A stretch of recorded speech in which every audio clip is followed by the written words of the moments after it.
Today, we are going to change the pot for this hydrangea. Before you change the pot, you can control the water properly. Sprinkle fertilizer and soil. Mix it well and use it for new flowers. Let's see how its root system is.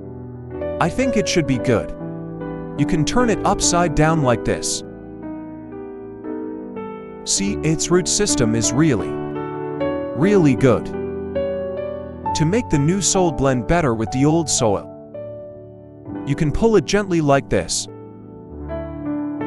As long as you don't change the pot.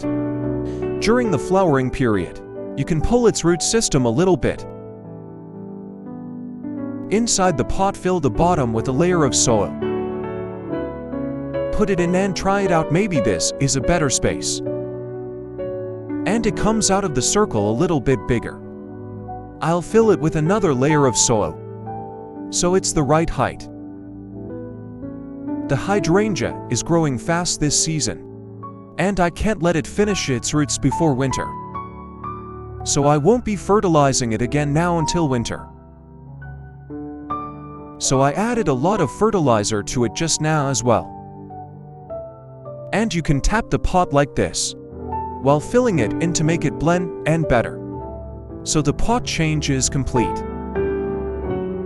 Next year it can bloom a lot, like some thin and soft branches. You can just give it a cut. But I want to try dormant branch cuttings next spring.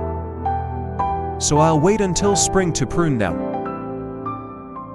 The last step is to water it thoroughly, several times, until a lot of water comes out of the bottom.